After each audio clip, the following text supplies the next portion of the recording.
ಇವತ್ತಿನ ನಮ್ಮ ಆರ್ಟಿ ಕಾರ್ಯಕ್ರಮದಲ್ಲಿ ನಮ್ಮೊಂದಿಗಿದ್ದಾರೆ ಬೆಂಜನ ಪದವು ಸರಕಾರಿ ಪ್ರೌಢಶಾಲೆಯ ವಿಜ್ಞಾನ ಶಿಕ್ಷಕಿ ಶ್ರೀಮತಿ ಪ್ರತಿಭಾ ಭಟ್.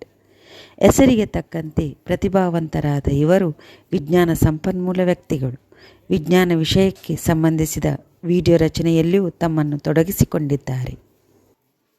ನಮಸ್ಕಾರ ಆತ್ಮೀಯರೇ, ಅನುದಾನಿತ ಭಾರತ್ ಪ್ರೌಢಶಾಲೆ ಉಳ್ಳಾಲ ಮಂಗಳೂರು ಇಲ್ಲಿನ ಕ್ರಿಯಾಶೀಲ ವಿಜ್ಞಾನ ಶಿಕ್ಷಕಿ ಶ್ರೀಮತಿ ಪ್ರಜ್ಞಾ ಇವರ ಸಾರಥ್ಯದಲ್ಲಿ ಮೂಡಿ ಬರ್ತಾ ಇರುವಂತಹ ಆರ್ಟಿ ಆಚರಣೆ ಅನ್ನುವ ಸರಣಿ ಮಾಸಿಕ ಕಾರ್ಯಕ್ರಮ ಅತ್ಯಂತ ಅರ್ಥಪೂರ್ಣವಾದದ್ದಾಗಿದೆ.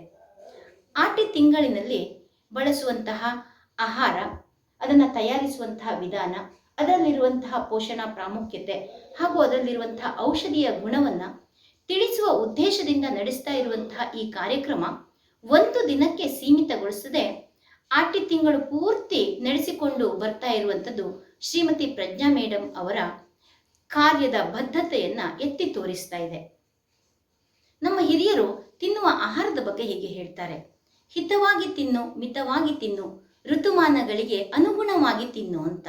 ಅಂದರೆ ಆಯಾ ಋತುವಿನಲ್ಲಿ ಯಾವ ಆಹಾರ ಸಿಗುತ್ತೋ ಅದನ್ನ ತಿಂದಾಗ ನಮ್ಮ ಆಹಾರದ ಜೊತೆ ನಮ್ಮ ಆರೋಗ್ಯ ಪರಿಪೂರ್ಣವಾಗಿರುತ್ತೆ, ಚೆನ್ನಾಗಿ ಇರುತ್ತೆ ಅಂತ. ಆ ದಿಸೆಯಲ್ಲಿ ಆಟಿ ಮಾಸದಲ್ಲಿ ಹೆಚ್ಚಾಗಿ ಹೇರಳವಾಗಿ ಸಿಗುವಂತಹ ನುಗ್ಗೆ ಸೊಪ್ಪು, ತೆಜಂಕು ಸೊಪ್ಪು ಅಂತ ಹೇಳ್ತೇವೆ, ತಿಮರೆ, ಆಮೇಲೆ ಚೇವು, ಇಂತಹ ವಸ್ತುಗಳನ್ನೇ ಬಳಸಿ ಆಹಾರವನ್ನು ತಯಾರಿಸಿ, ವಿಶೇಷ ಖಾದ್ಯಗಳನ್ನು ತಯಾರಿಸಿ ವಿದ್ಯಾರ್ಥಿಗಳಿಗೆ ತಾವು ಅದನ್ನು ಉಣಬಡಿಸ್ತಾ ಇದ್ದೀರಾ. ಇದು ವಿದ್ಯಾರ್ಥಿಗಳ ಆರೋಗ್ಯವನ್ನು ವೃದ್ಧಿಸುವುದರ ಜೊತೆಗೆ ಆಹಾರ ಪರಂಪರೆಯನ್ನು ಅವರಲ್ಲಿ ಮೂಡಿಸ್ತಾ ಇದೆ. ಈ ರೀತಿ ಹೊಸ ಪೀಳಿಗೆಯಲ್ಲಿ ಆಹಾರ ಪರಂಪರೆಯನ್ನು ವರ್ಗಾಯಿಸುವಲ್ಲಿ ತಾವು ಉತ್ತಮವಾದ ಕರ್ತವ್ಯವನ್ನು ನಿರ್ವಹಿಸ್ತಾ ಇದ್ದೀರಾ ಅಂತ ನನಗನ್ನಿಸ್ತಾ ಇದೆ. ಈ ನಿಟ್ಟಿನಲ್ಲಿ ತಮ್ಮ ಈ ಕಾರ್ಯ ಸರ್ವರಿಗೂ ಒಂದು ಅನುಕರಣೀಯವಾಗಿದೆ ಹಾಗೂ ಪ್ರಶಂಸನೀಯವಾಗಿದೆ.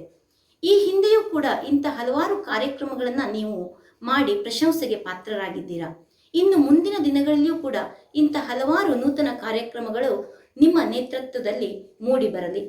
ಹಾಗೆಯೇ ನಿಮ್ಮ ಈ ಕಾರ್ಯಕ್ಕೆ ಕೈಜೋಡಿಸಿದ ಸಂಸ್ಥೆಯ ಎಲ್ಲರಿಗೂ ಕೂಡ ಈ ಸಂದರ್ಭದಲ್ಲಿ ಶುಭಾಶಯವನ್ನು, ಕೃತಜ್ಞತೆಗಳನ್ನು ಸಲ್ಲಿಸ್ತಾ ಇದ್ದೇನೆ. ಹಾಗೆ ತಾವು ಇನ್ನಷ್ಟು ಇಂತಹ ಉತ್ತಮ ಕಾರ್ಯಗಳನ್ನು ನೆರವೇರಿಸುವಂತಹ ಚೈತನ್ಯ ತಮಗೆ ಬರಲಿ ಅಂತ ಆಶಯಿಸ್ತಾ ಇದ್ದೇನೆ. ಹಾಗೂ ನನ್ನನ್ನು ಈ ಕಾರ್ಯಕ್ರಮದಲ್ಲಿ ಭಾಗಿಯಾಗಿಸಿದ್ದಕ್ಕೆ ವಿಶೇಷವಾದ ಕೃತಜ್ಞತೆಗಳನ್ನು ಸಲ್ಲಿಸ್ತಾ ಇದ್ದೇನೆ. ಧನ್ಯವಾದಗಳು.